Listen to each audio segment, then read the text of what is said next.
Europe. Europe 1. Bonjour Marion Lagardère. Bonjour Patrick, bonjour Julie, bonjour à tous. Dans la presse ce matin, inquiétude et interrogations avant le sommet européen sur les migrants. Parce que l'Europe est face à une crise politique. C'est le titre du Monde qui s'arrête notamment sur la détermination de l'Autrichien Sebastian Kurz, sur l'isolement d'Angela Merkel et qui donne la parole au nouveau dirigeant espagnol Pedro Sanchez. Le défi, dit-il, c'est l'europhobie. En une de la Croix, l'Europe à l'épreuve, le pari de dingue d'une Europe à la carte pour le quotidien L'Opinion. Ce sommet restera comme la première étape de désintégration volontaire, écrit Nicolas Bétou, car l'Europe s'apprête à mettre en place un processus récessif, dit-il, où ce sont les pays de l'Union qui vont en autoriser d'autres à faire marche arrière, autrement dit, à rétablir leurs frontières et tourner le dos à la logique d'intégration. Europe, on ferme, titre également Libération, évoquant les profondes déchirures d'une union fragilisée par la montée des populismes, parce que même si les chiffres des arrivées se sont effondrés, écrit Laurent Geoffrin, plus que les réalités, ce sont aujourd'hui les mythes qui gouvernent. Et puis l'autre angle qu'on retrouve ce matin, c'est celui du vécu des principaux concernés. Oui, où l'on met des histoires sur les visages. Ainsi, le Parisien. Pourquoi ils ont choisi la France? Rencontre avec ceux qui ont pris tous les risques pour rejoindre notre pays. Ahmed, 22 ans, venu d'Érythrée, et pour qui le plus précieux, c'est la démocratie. Diala, 22 ans, venu du Mali, et qui évoque le djihadisme, le décès de sa mère et le besoin de gagner de l'argent. Biran, 26 ans, qui a fui les combats en Éthiopie, violé à maintes reprises en Libye et qui est resté en France parce que c'est le premier endroit, dit-elle, où on lui a tendu la main. Témoignage également dans les Inrocks de Makou, un jeune Sénégalais qui raconte les chemins de l'enfer et les morts dans le désert du Sahara. Lui est retourné à Dakar et il tente aujourd'hui de sensibiliser la jeunesse au drame qu'il a vécu. Il y a aussi la couverture de l'Obs, Les migrants et nous, et celle de Society, Humains comme vous. Society qui met en avant des expériences d'accueil réussi, de Palerme à Grande-Synthe, en passant par les exemples canadiens et ougandais. Enfin, dans la catégorie immigration positive, ce hors-série du Point, travailler, entreprendre, investir, comment s'installer en Afrique. Là, on ne parle plus de migrants, mais d'expatriés. 54 fiches pays très détaillées, de l'Algérie à l'Érythrée, en passant par la Somalie et la République démocratique du Congo. Comment immigrer, avec quel visa, comment créer son entreprise, où se loger, et des articles sur les promesses du marché de l'emploi ou encore l'Eldorado pour les innovateurs et les étudiants. Il faut dépasser les idées reçues, résume Jean-Michel Huet de l'Institut Montaigne qui s'adresse aux entreprises françaises.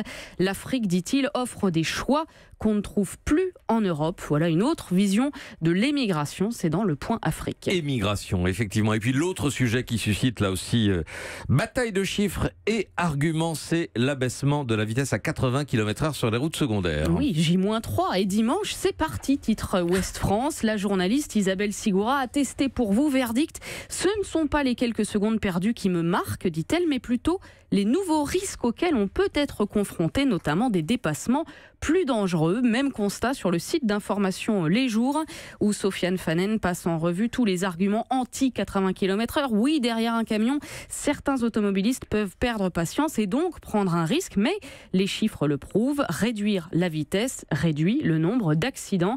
La preuve dans Lyon, qui a testé le dispositif sur la RN 151. Sur les 2 années de test, on est passé de 13 accidents à 6 et de 6 décès à un seul. Et puis, autre argument récurrent, remplacer les panneaux coûterait très cher. Là encore, exemple dans Lyon, 40 000 € en tout et pour tout, écrivent Les Jours, qui notent que ce qui engendre des dépenses supplémentaires, c'est surtout le remplacement des panneaux dégradés, repeints ou tordus par les opposants. 8 000 € en 2 ans de tests, à noter puisqu'on parle d'argent.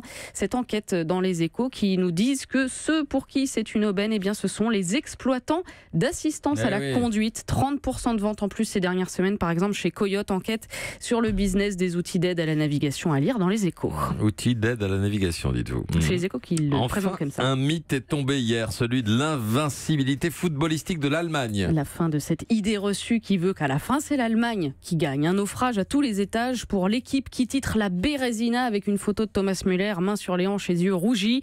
Colossale élimination en une de la Charente libre. Coup de tonnerre pour l'éco-républicain et pour l'Alsace.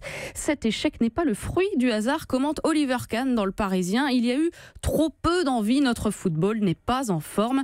Reste à déterminer pourquoi. personne ce matin n'apporte vraiment la réponse, mais parfois il faut accepter de ne pas savoir, accepter l'inexplicable. C'est précisément l'objet du dernier livre du physicien Daniel Whiteson.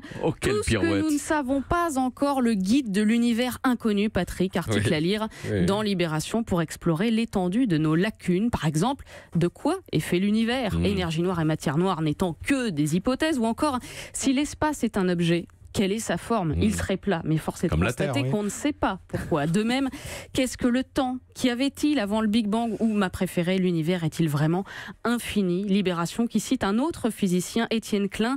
Le vrai savoir, c'est savoir que l'on ignore, car cela suppose de connaître tout ce qui a déjà été établi. Voilà pourquoi l'ignorance est la grande affaire des savants. Quand science et philosophie ne font qu'un, c'est passionnant et c'est à lire dans Libération. Merci de nous l'avoir signalé. Marion Lagardère pour la revue de presse. Europe 1.